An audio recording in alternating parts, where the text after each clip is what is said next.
Assalamualaikum warahmatullahi wabarakatuh. Alhamdulillahi rabbil alamin.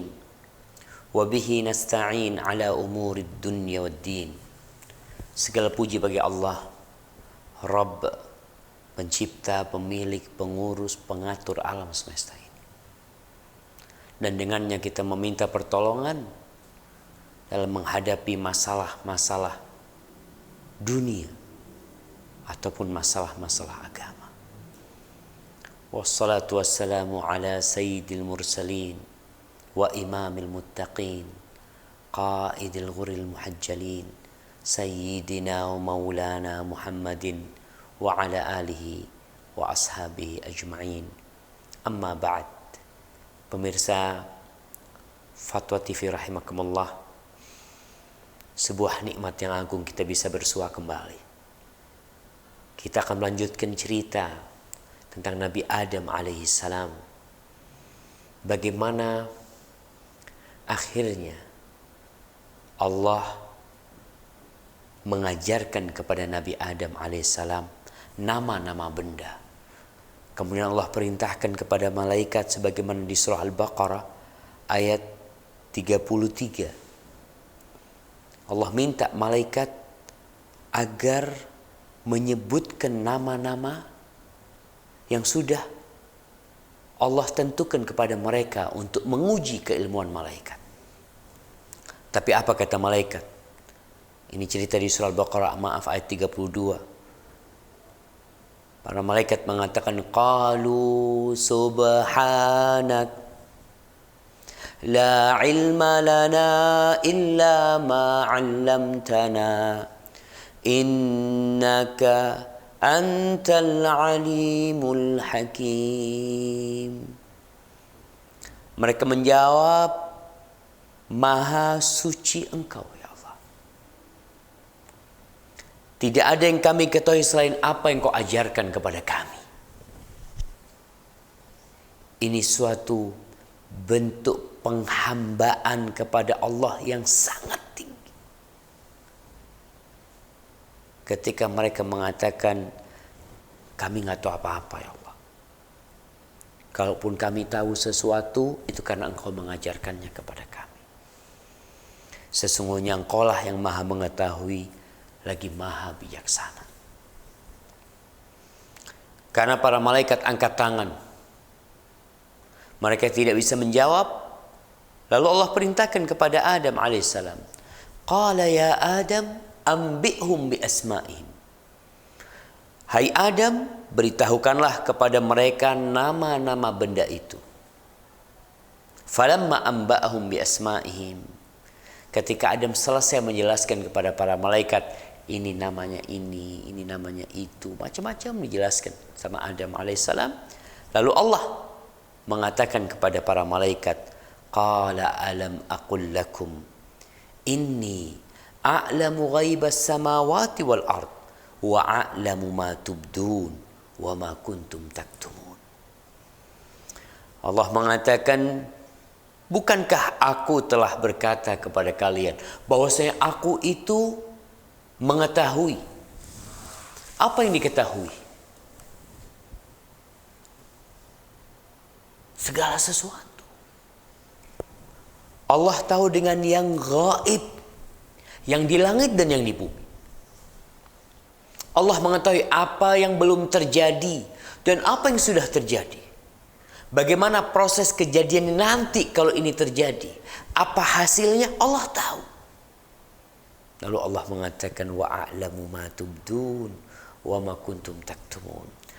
Dan aku mengetahui apa yang kalian tampakkan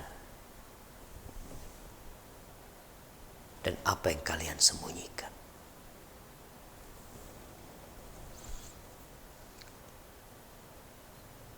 Apa yang ada dalam hati Anda? Apa yang Anda inginkan setelah acara ini? Allah itu tahu. Engkau hendak berbuat apa, Allah tahu. Hal ini mendorong kita untuk takut kepada Allah Azza wa Jalla. Untuk tidak menyembunyikan di hati kecuali kebaikan. Sehingga orang yang senantiasa husnudzon sama Allah Azza wa Jalla akan hidup damai dan penuh ketentraman. Niatkan kebaikan selalu. Tapi setelah Adam udah mengajarkan itu kepada para malaikat, lalu Allah mengatakan, wa idh qulna lil malaikati isjudu li Adam. Dan ingatlah ketika kami berfirman kepada para malaikat, sujudlah kalian kepada Adam. Sujudlah kalian kepada Adam. Fasajadu. Kemudian para malaikat semuanya sujud. Apakah perintah ini untuk seluruh malaikat? Atau hanya untuk malaikat-malaikat yang di bumi? Masalah ini diperselisihkan oleh para ulama. Tapi kalau melihat kepada konteksnya, yang lebih kuat yang mengatakan semua malaikat disuruh sujud buat Adam. Dan semuanya sujud kecuali satu. Kita tahu siapa itu. Illa iblis. Kecuali iblis. Aba wastakbar. Dia enggan. Dia merasa lebih baik. Dia sombong. Wa kana minal kafirin. Dan dia termasuk golongan orang-orang yang kafir. Ibnu Katsir rahimahullahu ta'ala ketika berbincang tentang diperintahkannya malaikat untuk sujud, beliau mengatakan hadza ikramun azim minallahi ta'ala li Adam. Ini adalah bentuk kemuliaan yang agung yang Allah berikan kepada Adam alaihissalam. Ada 4 kemuliaan. Apa? Beliau mengatakan khalaqahu biyadihi. Allah ciptakan Adam dengan tangan Allah Azza wa Jalla. Wa nafakha fihi min ruhi. Allah tiupkan di Adam dari ruh yang Allah ciptakan kepada Adam alaihissalam. Kemudian setelah itu Allah mengatakan fa idza sawaituhu wa nafakhtu fihi min ruhi faqa'u lahu sajidin. Kalau aku sudah menciptakan Adam dan meniupkan ruh di dirinya dari ruhku, maka semuanya hendaklah sujud untuk dia. Apa kemuliaan yang ketiga? Allah ajarkan kepada Adam nama-nama.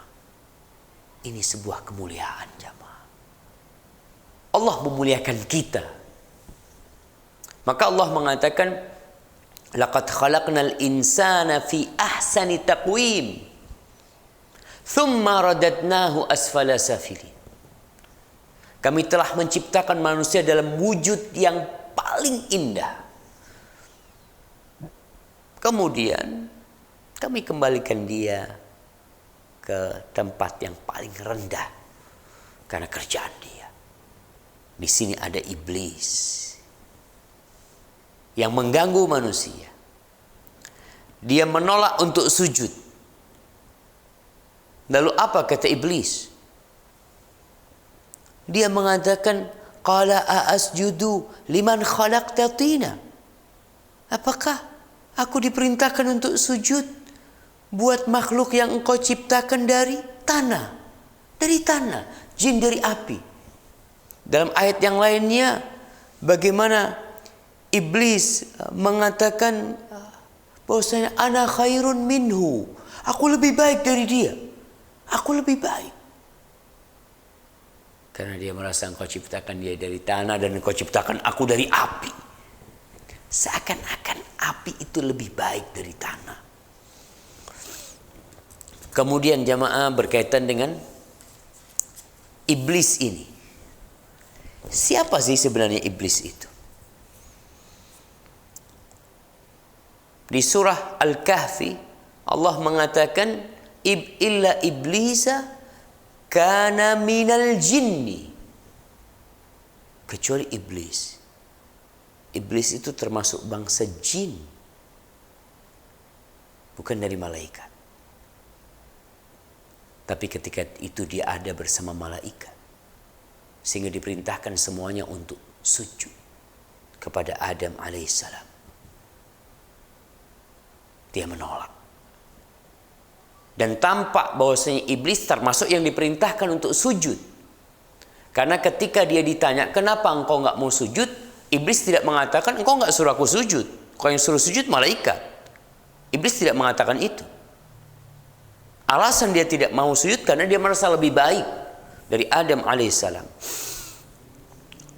Al-Hasan al-Basri mengatakan, lam yakun iblis minal malaika tarfata ain qat. Iblis itu nggak pernah jadi malaikat sekejap mata pun, nggak pernah. Waqala Syahr bin Hausyab kana minal jin. Dia termasuk dari bangsa jin. Ketika bangsa jin itu membuat kerusakan di muka bumi ini, kemudian Allah Azza wa Jalla memerintahkan malaikat untuk mengusir mereka dari bumi sehingga mereka tinggal di pulau-pulau yang di lautan sana. Dan Syahr bin Hausyab mengatakan, wa kana iblis mimman usir fa akhadhuhu ma'ahum ila sama. Iblis itu termasuk yang ditawan kemudian dibawa ke langit. Dia termasuk yang ditawan. Kemudian di sana mungkin dia tampak bertobat, ya, kemudian dia berada di sana dan dia masuk dalam jajaran malaikat. Maka ketika dia disuruh sujud, iblis gak mau sujud. Karena apa ya? Dia masih terpengaruh dengan asal dia. Dia bukan dari cahaya. Dia dari api. Jadi jamaah, kadangkala kita berusaha untuk menyembunyikan karakter asli kita. Menyembunyikan sifat tabiat kita. Tapi suatu saat terkadang itu akan muncul tatkala ada peristiwa-peristiwa yang membuat kita harus kembali kepada asal tabiat kita. Maka iblis ketika disuruh sujud dia menolak. Memang ada yang berpendapat dia termasuk dari malaikat. Disebutkan di sini pendapat bahwasanya dia adalah termasuk bangsa jin, itu pendapat Ibnu Mas'ud, pendapat Ibnu Abbas. Afwan. Wa qala Ibnu Mas'ud. Kata Ibnu Katsir dan Ibnu Mas'ud berkata, Ibnu Abbas berkata, ini pendapat yang lain. Wa jama'atun minas sahabat, dan sebagian sahabat berpendapat bahwasanya iblis ra'isul malaika bis sama'id dunya. Bahwasanya iblis itu termasuk pemimpin malaikat di langit dunia. Disebutkan ada riwayat Ibnu Abbas mengatakan namanya Azazil, ya.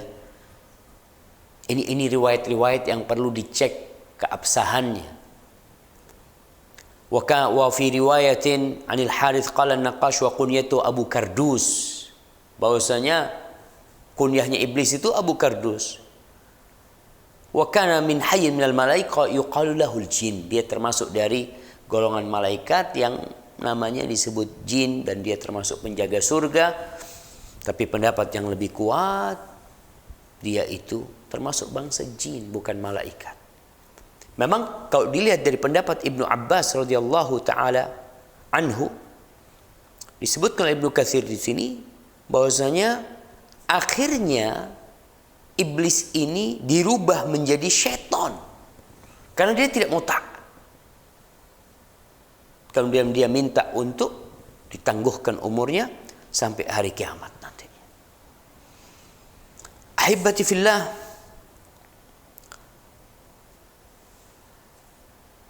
selesai disuruh sujud dan iblis tidak mau sujud, iblis diusir. dikeluarkan dari surga. Allah mengatakan, qala fakhruj minha fa innaka rajim. Engkau keluar dari surga karena engkau termasuk orang yang terlaknat. Wa inna 'alaika la'nati ila yaumiddin. Atasmu ada laknatku sampai hari pembalasan nanti. Iblis minta ditangguhkan agar dia bisa menggoda manusia. Itu cerita lain. Kita kembali kepada cerita Nabi Adam alaihissalam. Allah memerintahkan kepada Adam, wa qulna ya Adam uskun anta wa zawjukal jannah. Wahai Adam, diamilah oleh kamu dan istrimu surga ini. Tinggal kamu di surga ini. Wa kula minha ragadan haitsu syi'tuma. Dan makanlah makanan-makanannya yang banyak lagi baik. Melimpah ruah makanannya. Di mana saja yang kamu sukai. Haitsu syi'tuma. Wala taqraba hadhihi syajarah fatakuna minadh dhalimin. Lalu Allah mengatakan, kalian jangan mendekati pohon ini. Dekat aja jangan. Pergi makan. Kenapa? Allah menyebutkan, kalau kamu mendekati pohon ini dan makan, itu akan menyebabkan engkau menjadi orang-orang yang zalim. Tapi ada satu pembahasan yang perlu dibahas tentang surga yang Adam ditempatkan di sana. Sebelum berbincang tentang surga, Ibnu Katsir berbincang tentang pohon apa yang tidak boleh didekatin oleh Adam alaihissalam. Ada yang mengatakan itu pohon anggur. Ada yang mengatakan pohon kurma. Ada yang mengatakan pohon gandum. Macam-macam pendapat tentang pohon itu. Tapi kata Ibnu Katsir rahimahullahu ta'ala, waqad abhamallahu dzikraha wa ta'yinaha. Allah itu menyembunyikan, tidak menjelaskan nama pohon tersebut. Kalau memang penting untuk dijelaskan, pasti Allah jelaskan. Oleh karena itu kita nggak perlu memikirkan buah apa yang dimakan sama Adam, yang dilarang sama Allah untuk mendekatinya. Sehingga ada yang mengatakan buah khuldi. Apa benar buah khuldi yang dilarang? Penamaan pohon itu pohon khuldi, itu iblis yang mengatakan, hal adulluka ala syajaratil khuldi. Engkau mau nggak aku tunjukkan kepada pohon kekekalan, pohon keabadian. Al-khuld artinya kekekalan. Iblis yang menyebutkan hal itu. Tapi itu pohon apa? Wallahu a'lam bishawab. Wa innamal khilaf, kata Ibnu Katsir, adapun perselisihan yang disebutkan yang mungkin perlu dibahas adalah tentang surga yang dimasuki oleh Adam. Apakah surga itu surga yang di langit? Atau jannah itu adalah taman surga yang ada di bumi? Surga yang ditempatin Adam, apa yang ada di langit? Yang kelak manusia akan berada di dalamnya. Jannatul jaza, atau surga yang ada di bumi. Ibnu Katsir mengatakan, wal jumhur ala anna hiya allati fis sama. Jumhur ulama berpendapat bahwasanya surga yang disebutkan dalam kisah Adam ini adalah surga yang di langit. Wa hiya jannatul ma'wa. Dan itu adalah surga yang akan menjadi tempat tinggal, tempat kembali orang-orang soleh. Li zahiril ayat wal ahadith. Karena zahirnya ayat-ayat dan hadis-hadis menyebutkan hal itu. Dan yang diketahui surga, ya surga yang di langit. Bagaimana Nabi Musa alaihissalam ketika berkata kepada Nabi Adam, engkau mengeluarkan kami dari anta akhrajtana minal jannah. Engkau penyebab kami keluar dari surga kemudian kita tinggal di bumi ini. Kemudian Nabi Adam alaihissalam ketika dimintain syafaat oleh umat manusia di padang mahsyar, mereka berdatang kepada Adam alaihissalam mengatakan, ya abana staftih lanal jannah, wahai ayah kami, mintakan kepada Allah agar Allah membukakan surga buat kami. Lalu Adam mengatakan, wahal akhrajakum minal jannati illa khati'atu abikum. Kalian gimana minta tolong sama aku untuk dimintakan pembukaan pintu surga? Yang mengeluarkan kalian dari surga itu dosa bapak kalian. Itu beberapa dalil yang mengatakan surga yang dimaksud adalah surga yang akan menjadi tempat kehidupan yang kekal nanti di sana. Wa qala akharun balil jannah allati askanaha Adam lam lakun jannatal khuldi. Tapi surga yang ditempati Nabi Adam itu sejatinya bukan surga yang di situ ada kehidupan yang kekal. Li'annahu kullifa fiha an la ya'kul min tilka asyajarah. Nabi Adam mendapatkan beban untuk tidak mendekati pohon tersebut. Kemudian yang kedua, wali annahu nama fiha. Adam tidur di dalam surga, padahal nggak ada tidur di surga nanti. Wa ukhrija minha. Kemudian Adam dikeluarkan dari surga. Wa dakhala alaihi iblis fiha. Dan iblis masuk ke dalamnya juga, mengganggu dan menggoda Adam alaihissalam. Wa hadza mimma yunafi an takuna jannatal ma'wa. Dan ini menjadi alasan pendapat yang orang-orang yang berpendapat bahwasanya itu bukan surga tempat kembali nanti. Dan pendapat ini diceritakan adalah pendapat Ubay bin Ka'ab, Abdullah bin Abbas, Wahab bin Munabbih, Sufyan bin Uyainah, dan ini pendapat yang dipilih oleh Ibn Qutaybah, kemudian Al-Qadhi Mundhir bin Sa'id, kemudian wahakahu an Abi Hanifah. Dan Mundhir bin Sa'id Al-Qadhi menceritakan bahwasanya itu juga pendapat Abu Hanifah dan beberapa mungkin sahib-sahibnya Abu Hanifah rahimahullah.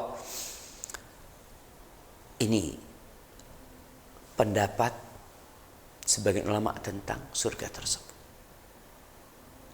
Mereka mengatakan surga tersebut bukan tempat nanti kita akan kembali ke sana. Semoga Allah memasukkan kita ke dalam surganya.